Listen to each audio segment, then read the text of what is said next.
Do you accept that Donald Trump is a convicted felon, yes or no? I accept that in a rigged court of Manhattan, they were able to get a judgment against him. I would say this, I would rather have a convicted felon than Kamala Harris be president. It's really kind of sad or depressing, whatever the word is you want to use, that Donald Trump has so many of these good Americans bamboozled. So they just don't believe what they see. They don't believe what they hear. They only believe what Donald Trump tells them and no one else. In a fortnight's time, we will hopefully know who has won the American election. Hopefully, maybe not by the Thursday night or the Friday, but pretty soon. Now is that time of the show where we get you up to date with all the twists and turns on the way to that big day with our election watchers. And tonight we are joined by Susan Platt, former Chief of Staff to Joe Biden. Hello to you, Susan. Hello, Carolyn. Thank you for having me. Hello. Erol Morkoc is a chief strategy for Republicans Overseas. Hello to you, Erol. Hi there. Thank you for having me. Hello. Well, you're very welcome. And here with me in the studio, Scarlett Maguire, Director JL Polling, who is here and who can hopefully help with our guess at who's up, who's down. But look, let's have a little hear at, a little listen to what Kamala Harris has been saying. She spoke to journalists to push a fundamental issue on the agenda, and it's certainly been a key issue for the Democrats, the question of abortion rights, ahead of travelling to a rally in Atlanta. The biggest issue that we have right now is that Donald Trump has stood in the way of what would have been a proven part of the solution to the bigger problem, which is that we have a broken immigration system in America and we need to fix it. And we have the tools at hand, but we have on the other side of this election Donald Trump, who would prefer to run on a problem instead of fixing a problem. I intend to fix the problem in a way that is just about practical solutions that are within our arm's reach if we have the commitment to do it. Well, both the candidates have been hitting the swing states. Kamala Harris in Georgia alongside Bruce Springsteen, while Donald Trump has headed to Arizona and Nevada. Scarlett, from your point of view, how are the polls looking? We keep being told it's 50-50, but is anyone edging ahead? Yeah, the polls are painfully tight. I suppose it sort of depends on what you mean. So in terms of popular vote, Harris is still just about sort of eking a lead, but actually that often in recent times hasn't been enough for the Democrat candidate. Anyway, it's incredibly tight. The swing state polls are all within the margin of error.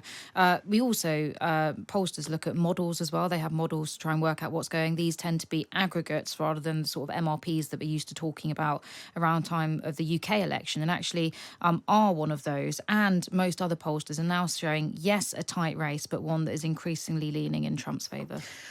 Well, let me then ask you about that, because Susan Platt, you see those polls. Presumably you'll say the only poll that matters is the one that happens on the election night, or at least in those votes that have been put through already.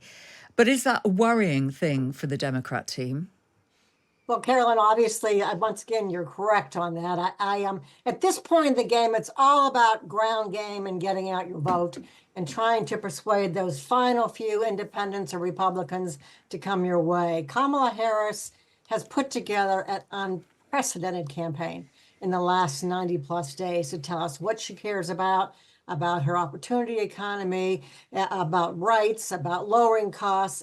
And she has the ability right now to reach out to Republicans because of the support of former Vice President Dick Cheney and his daughter, former Representative Liz Cheney, and now reach out about the safety and security of our democracy, given what General Kelly and General Milley have said about Donald Trump being a fascist. She has a ground game that exceeds anything I've seen in previous years, and basically nothing from the Trump campaign.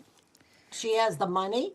She has an incredible number of volunteer base. And I believe she has the message for our future of our country in turning the page and moving forward. So I think right now it's all about getting out the vote. And I think, they always diminish, the Republicans diminish the ability of women to go out and vote about their rights, about their bodies, as well as their pocketbooks. And I think that's one thing that made Trump this time. Susan, you mentioned there Trump's former chief of staff, John Kelly. He did cause a stir this week, telling the New York Times that his one-time boss quotes, falls into the general definition of fascist, and that he, quotes, prefers the dictator approach to government. Kamala Harris has called Trump a fascist who wants unchecked powers. The Trump campaign have denied it and hit back. So, Erol, how is the Trump campaign matching those? What have they made of those allegations coming from somebody who was so close to Donald Trump? He was his chief of staff. Well, two things. First off, I can't let it go that Dick Cheney is now a Democrat. I mean, did we make the greatest trade deal ever? We got Tulsi Gabbard and RFK Jr., and you guys got the baby killer who killed all these people in the Middle East, like one of the most evil people, somebody who nobody who's voting for Donald Trump supports. Like Dick Cheney is the worst person in the world. And the idea that you think that there's some libertarian American person or somebody who's a Dick Cheney voter, I mean, that blows my mind. When I was a kid, Dick Cheney, and I used to be a Democrat, was the worst person you could ever have. Now, well, I'm sure the Cheneys would respond to that if they could be here and that they could be in a place to respond. Yeah, but anyway, just so look, we're talking about what Kelly said and the words that have then been repeated by Kamala Harris. And it's heartbreaking that's what the Democrat Party has decided to do 2 weeks before an election. John Kelly is a malcontent who was fired. Okay, he's a fired person. He wrote a book. People in the room have disqualified it. If I believed Donald Trump wanted Nazi generals, imagine, I want your listener to think about this. On one side of the party, they're saying that we support literally Hitler and we want Nazi generals in there based on some hearsay. Now, if me and my friends and the people voting for Donald Trump actually thought that, we would never vote for him. So that's like the craziest thing ever, that before the election, imagine this. Donald Trump was elected president, then for 4 years wasn't a fascist, wasn't Hitler, didn't weaponize the army with a bunch of Nazis, then allowed a free and fair election to go on, removed from power, spent 4 years only to come back to then in the second round become Hitler. It's too stupid to justify or respect it, because that is so insulting and offensive to say. Erol, let me just ask you though, I mean, are you absolutely confident that Donald Trump didn't say something along those lines? I mean, maybe, okay, so you absolutely deny it. And I don't think Donald Trump said he wants Nazis to be his generals. This is bizarro world. That's not the actual quote, but look, this is he said, she said, and Kelly says that these were the quotes that he heard, and the Trump campaigner. In the room said he didn't say that, right? Okay. But that happened, right? To your viewers, please.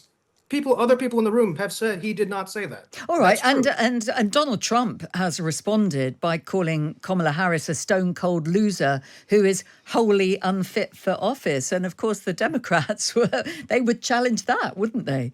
That's a lot different than calling someone Hitler and a Nazi. We actually think she's a stone cold loser, just like Donald Trump called Sadiq Khan a stone cold loser. All right. The difference is we didn't call her Hitler, and we didn't say she wants to have Nazis in her government. Susan Platt, that's not professional. That's not professional. Okay, Susan Platt.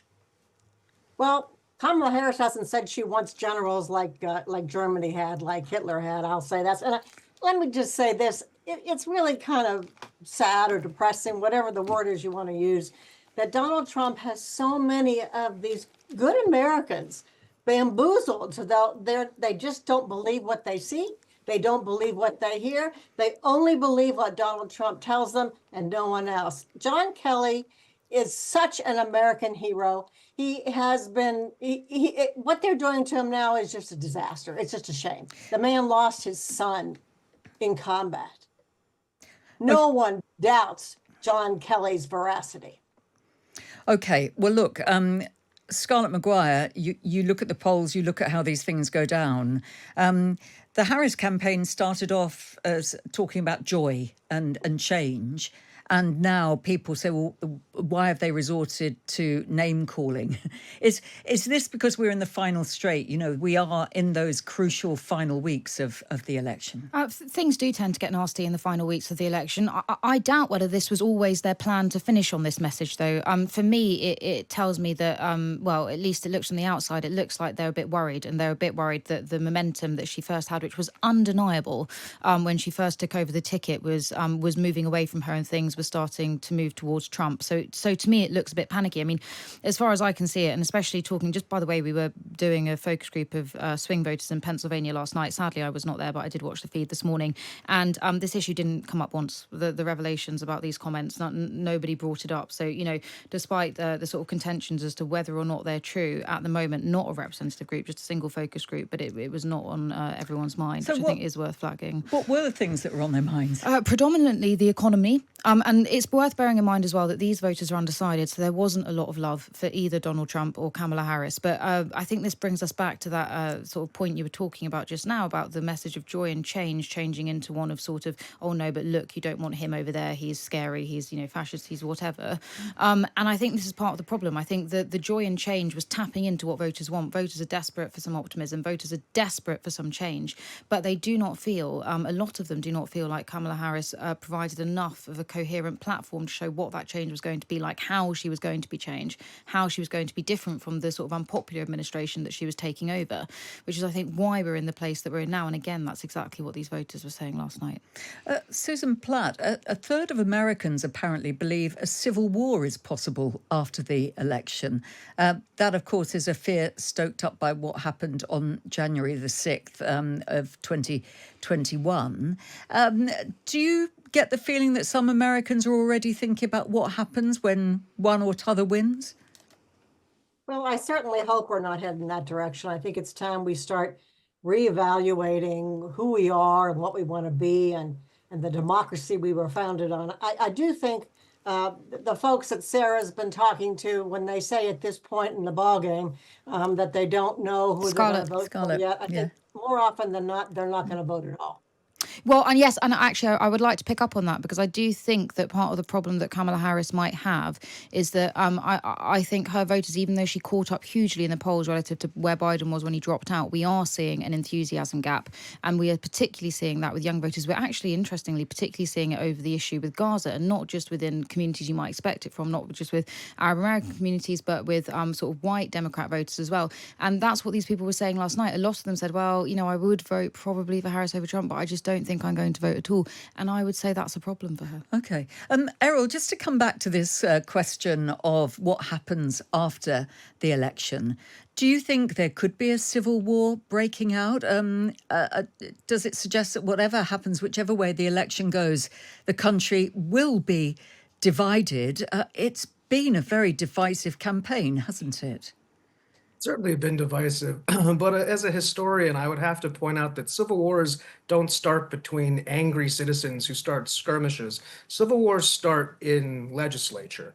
So the idea of a civil war is something along the lines of this country is so divided, the election is so sketchy that there's actual attempts from legislatures to secede from the United States of America. And that is not going to happen. Now, there's been there's been movies made on Netflix, right, in the last years, Civil War movies about the breakdown of America. It's in the cultural lexicon. But the idea that Americans are going to take up arms against each other, I would just like to point out that for 12 of the last 16 years, we've lived in a Democrat-controlled country. And if you consider that the baby killer Dick Cheney is now on the Democrat side, 20 of the last 24 years, we've lived under basically that oligarchy. I don't think it helps. I don't think it helps the name calling. Well, that's what he is, and he should be called that because he's an awful person. All right. Now, Well, the people let's on my side of the aisle are not going to start a civil war. There's not any threats of violence from our side. Well, the political violence is actually coming against our president, and everybody has seen it with the 2 assassination attempts. Erol, can I just remind you, though, what happened on January the 6th and the fact that Donald Trump argued that the election was rigged, that he was robbed. He encouraged people to march on the Capitol. He pointed people towards the Capitol and told them to fight like hell. Now, there are different interpretations of that, and I accept that. And I know that you believe that it was the right thing to do. But nevertheless, doesn't it show that there is an anger, a simmering anger there, and that if people don't get the candidate that they want, there could be a dangerous form of uprising, at least, if not civil war? No, I think that's incredibly dramatic to think that a few bad apples who charged into the Capitol and smashed windows and took over that event don't represent the 95% of people there who innocently walked over there to protest and make their voices heard. I agree that there's simmering tension. I agree that there's underlying violence. People Remember in the died that night, didn't 2016 they? campaign, Donald Trump's campaign offices were firebombed. We had the congressmen who were shot in 2016. We've had 2 attempts on President Trump's life. So the last thing we want is to have violence. But the idea that what happened on January 6th is indicative of a civil war, I think, is incorrect. And I don't think that's where the country is going at all. All right, but just to add, there were deaths that night. There was a police Ashley officer who Babbitt was killed. killed. The American veteran Ashley Babbitt was shot in the head, correct? Yes, yes.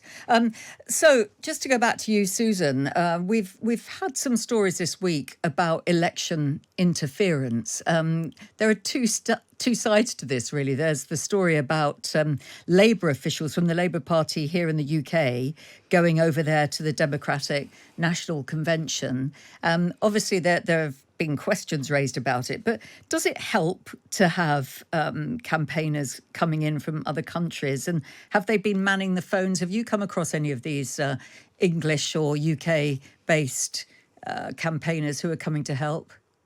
Well, I haven't. I've seen a whole lot of folks, but back when I was running campaigns myself, we had people from all different countries coming in the campaign. So it's nothing new. But I do have to go back to one thing. Somebody's calling Dick Cheney a baby killer. Let me remind people, if they vote for Donald Trump, they're voting for a criminal. For the first time in American history, this man has 90-some felony counts against him, and they're voting for a criminal. Do we really want to have that as the leader of the free world? I think not. Okay, all right. Well, look, you've made your point about that in response to the comments from Errol. But what about this idea of interference from the outside? Do you think this could develop as a story? Is there being much attention paid to it over there? I don't think it is. I mean, like I said, it's happened for years, going back in the last millennium when I was running campaigns. People have done this. We welcome people to come in and participate in the process to learn more about our democracy, and I don't think it's anything we have to worry about. Let them learn. Okay. The other person that has been very prominent in the campaign is Elon Musk. Now, he has been told that his $1 million voter giveaway might be illegal. It'll be subject to questions. He's the richest man in the world. He's heavily backing Donald Trump, and he's been running a lottery for Americans who sign up to vote and then pledge to support the First and Second Amendment. Here is he explaining his giveaway. We're going to be awarding $1 million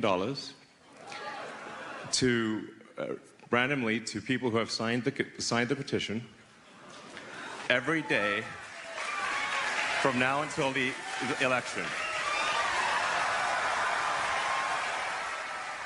Well, Erol Morkoc, what do you make of this? Do you think that there will be some sort of prosecution over this? Is it illegal to pay someone to register to vote? Well, it is, isn't it? But is it unclear if it's a lottery? Well, it's a really unique situation because only somebody like Elon would have created such a legal kerfuffle. It's more of a sweepstakes, right? For example, you don't need to actually buy anything to participate. In pledging that you support the Constitution is just every American does that when you pledge allegiance. So it's a gray area. That's why they said it may be. It doesn't look good for the Democrats to conduct any more lawfare this close to the election. That's neither here nor there. We want Elon Musk involved. He's our greatest immigrant. He's our greatest innovator. He's somebody who we hope gets in the administration and helps work to cut federal overexpenditure. Imagine $500 billion added to the deficit the last 2 weeks. Every American is on the hook for $106,000 for the total U.S. deficit. We need somebody like Elon in there. If he's making a mistake here fiduciary-wise, I'm sure he will ameliorate it. But I think a good-hearted man who's trying to give his own money away to random people via sweepstake, very different. In the lottery, you buy a ticket, just to be very clear. In this case, there's no qualification other than I like America and I support the Constitution. We will come back and talk about that. Errol, you have got our listeners really going. Can I put a question to you from one of our listeners called Frank? And please keep it short, only because we're running out of time. But Frank says, please ask the Republican on your panel, do you accept that Donald Trump is a convicted felon, yes or no? I except that in a rigged court of Manhattan, they were able to get a judgment against him. I would say this, I would rather have a convicted felon than Kamala Harris be president. All right. Well, you've answered Frank's question, and Alan also says you can't say to Kamala Harris that about or criticise her for name calling when Donald Trump's main ammunition is to give people nicknames like Sleepy Joe Biden. So, what do you say to that? I suppose all's fair in love and war. Welcome to the campaign. Right. Well, now then, Susan, just to come back to you, Elon Musk. Now, Errol, your fellow panelist, I'm sure you'll have some decent conversations once the election's over. But he gives the impression that Elon Musk is quite a harmless help to the Trump campaign. How do you view the Elon Musk intervention? Well, I'm not sure what he's doing to help Donald Trump, to be honest with you. He's supposed to be kind of in charge of the ground game, and I haven't seen any of that anywhere. And let me be honest with you, I'd much rather have Bruce Springsteen and Beyonce and Taylor Swift than Elon Musk any day. Well, you've got those, haven't you? You had Bruce Springsteen and Barack Obama out today. Absolutely. But do the celebrity backers really help? Oh, I don't think so, but I think they help motivate some people who weren't sure they were going to go and vote that day or the next day. And oh, she's or he's for them, I'm going to go ahead and do it. And that's all it is. Creates the momentum and the excitement and gives people one more reason to go out and vote. And that's what we want to do. Scarlett, do you think the polls show whether celebrity backing matters? I mean, was there a real shifting of the dial, for instance, when big name celebrities have got involved? No, it doesn't seem to make much of a difference. It was, in a way, it was a shame Taylor Swift endorsed Kamala Harris the night of that presidential debate, because it was hard to untangle anything that was happening in the polls off the back of Kamala's good performance against Trump that night, because that was definitely when she was sort of at the peak. The week following that was when she was at the peak of her polling. So it's a bit of a shame we couldn't untangle that to see if Taylor Swift was part of that. My instinct is not they don't tend to have much of an effect. And what do you think then, Errol? Do you think that they can have an impact?